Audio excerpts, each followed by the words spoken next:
हरिद्वार, ऋषिकेश, देवप्रयाग, रुद्रप्रयाग, कर्णप्रयाग, विष्णुप्रयाग और बद्रीनाथ ये सभी उत्तराखंड के प्रमुख तीर्थ स्थल हैं। इन स्थानों का धार्मिक महत्व तो है ही, इनका ऐतिहासिक महत्व भी कम नहीं है। आइए इनके बारे में विस्तार से जानते हैं। हरिद्वार को कुंभ मेले के लिए जाना जाता है।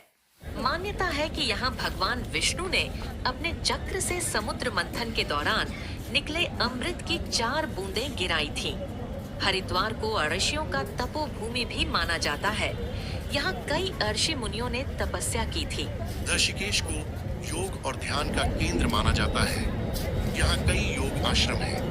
1968 में बीटल्स बैंड के सदस्य ऋषिकेश आए थे और उन्होंने यहाँ ध्यान किया था। इस यात्रा के बाद ऋषिकेश दुनिया भर में प्रसिद्ध हो गया। देवप्रयाग, अलकनंदा और भागीरथी नदियों के संगम पर स्थित है।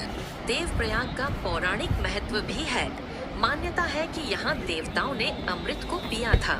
रुद्रप्रयाग अलकनंदा और मंदाकिनी नदियों के संगम पर स्थित है। रुद्रप्रयाग का नाम भगवान शिव के एक रूप रुद्र के नाम पर पड़ा है। कर्णप्रयाग अलकनंदा और पिंडर नदियों के संगम पर स्थित है। कर्णप्रयाग का नाम महाभारत के पात्र कर्ण से जुड़ा है। मान्यता है कि कर्ण ने यहाँ दान किया था। विष्णु प्रयाग यह अलकनंदा और धौलीगंगा नदियों के संगम पर स्थित है। पंच प्रयागों में से एक विष्णु प्रयाग को भगवान विष्णु का निवास माना जाता है। बद्रीनाथ को जाने वाले रास्ते में गोचर एक महत्वपूर्ण धार्मिक स्थान पड़ता है। यह अलकनंदा नदी पर बसा हुआ शहर है, जो व्यापारिक दृष्टि से बहुत मशहूर है तथा सांस्कृतिक मेले के लिए भी बहुत प्रसिद्ध है। मंदाकिनी नदी का रेतीला घाट समुद्री तट की तरह रमणीक है। दोस्तों, मैं बद्रीनाथ पहुंच चुका हूं। आप बद्रीनाथ का दृश्य देख रहे हैं। ऊंची पहाड़ियों को देखिए आप। बर्फ पड़ चुकी है। इस समय टेम्परेचर 3 डिग्री सेंटीग्रेड चल रहा है। ये मेरा होटल जहाँ मैं ठहरा हुआ हूँ।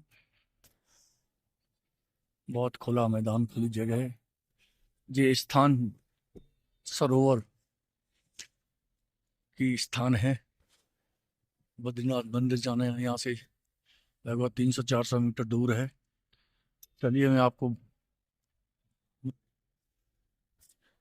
बहुत ठंड है, शीतलहरी चल रही है। बद्रीनाथ भगवान विष्णु का निवास माना जाता है। बद्रीनाथ की पौराणिक कथाएं, बद्रीनाथ धाम के बारे में कई पौराणिक कथाएं प्रचलित हैं। एक कथा के अनुसार भगवान विष्णु ने नर नारायण के रूप में यहाँ तपस्या की थी। देवी लक्ष्मी ने उनकी रक्षा के लिए बद्री वृक्ष का रूप धारण किया था, जिसके कारण इस स्थान का नाम बद्रीनाथ पड़ा। एक अन्य कथा के अनुसार यह स्थान पहले भगवान शिव और माता पार्वती का निवास था। भगवान विष्णु ने यहाँ ध्यान लगाने के लिए आने पर शिव पार्वती को कुछ समय के लिए छोड़ने का निवेदन किया था। एक कथा के अनुसार भगवान विष्णु ने सहस्त्र कवच नामक राक्षस का वध करने के लिए नर नारायण के रूप में अवतार लिया था। इसी दौरान उन्होंने बद्रीनाथ में तपस्या की थी। पौराणिक कथाओं के अनुसार बद्रीनाथ धाम पहले भगवान शिव और माता पार्वती का निवास हुआ करता था। यहाँ वे अपने परिवार के साथ निवास करते थे और शांति से जीवन व्यतीत करते थे। एक समय भगवान विष्णु, जो सभी लोगों के पालनहार हैं, तपस्या करने के लिए एकांत स्थान की तलाश में थे। उन्होंने बद्रीनाथ धाम को अपनी तपस्या के लिए चुना। यहाँ का शांत और मनमोहक वातावरण उन्हें बहुत पसंद आया। भगवान विष्णु ने इस स्थान को पाने के लिए एक योजना बनाई। उन्होंने एक छोटे बच्चे का रूप धारण कर जोर जोर से रोना शुरू किया। माता पार्वती दयालु स्वभाव की थीं। उन्होंने उस रोते हुए बच्चे को उठा लिया और उसे अपने पास रख लिया। कुछ समय बाद भगवान विष्णु ने अपना असली रूप धारण कर लिया। उन्होंने शिव पार्वती से इस स्थान को देने का अनुरोध किया। शिव पार्वती ने भगवान विष्णु का अनुरोध मान लिया। एक अन्य कथा के अनुसार भगवान विष्णु ने शिव पार्वती के निवास स्थान को जलाने की धमकी दी थी।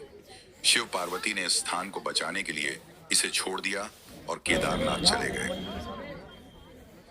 इन पौराणिक कथाओं के अनुसार बद्रीनाथ धाम पहले भगवान शिव और माता पार्वती का निवास था। बाद में भगवान विष्णु ने इस स्थान को प्राप्त कर लिया। ये कथाएं बद्रीनाथ धाम के धार्मिक महत्व को दर्शाती हैं और इसे हिंदुओं के लिए एक पवित्र तीर्थ स्थल बनाती है।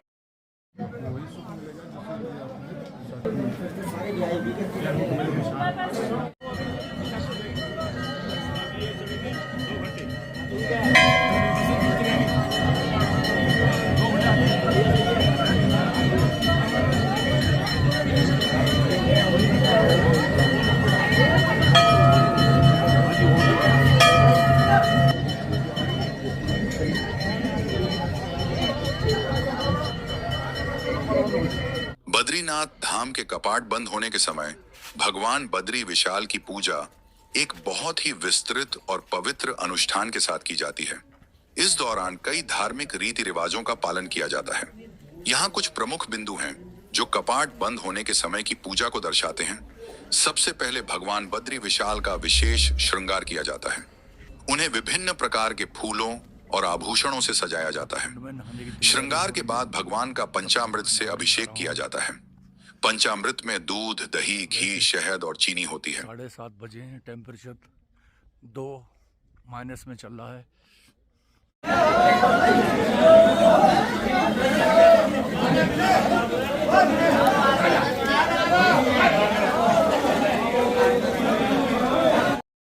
अभिषेक के बाद विधिवत रूप से पूजा अर्चना की जाती है। वेद मंत्रों का उच्चारण किया जाता है और भगवान को विभिन्न प्रकार के भोग लगाए जाते हैं। पूजा के बाद शयन आरती की जाती है। इस दौरान भगवान को शयन के लिए तैयार किया जाता है। शयन आरती के बाद मंदिर के कपाट बंद कर दिए जाते हैं। इस दौरान सभी उपस्थित लोग भगवान से आशीर्वाद लेते हैं।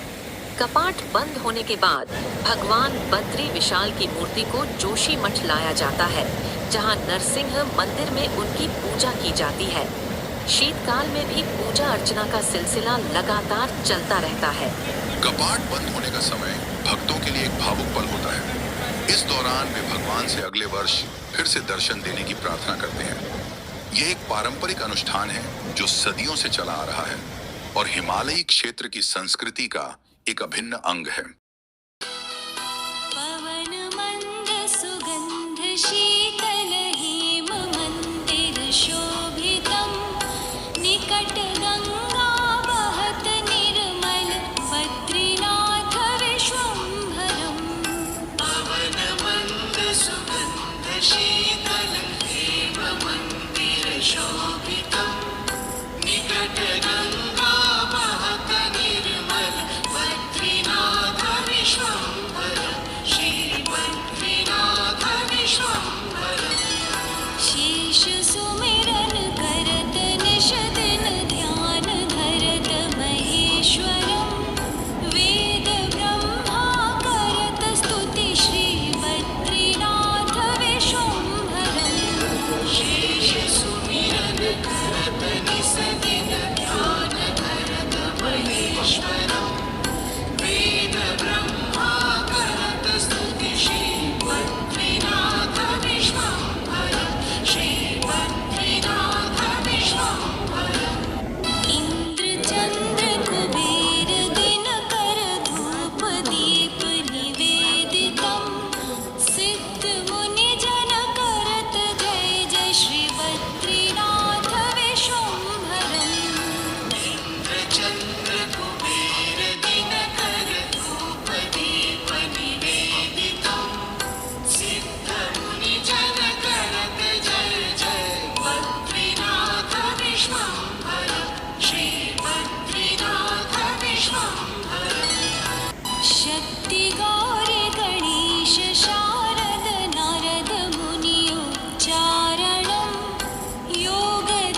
कैलास में एक देव निरंजन शैल शिखर महेश्वरम राजा युधिष्ठिर करत स्तुति श्रीवत्स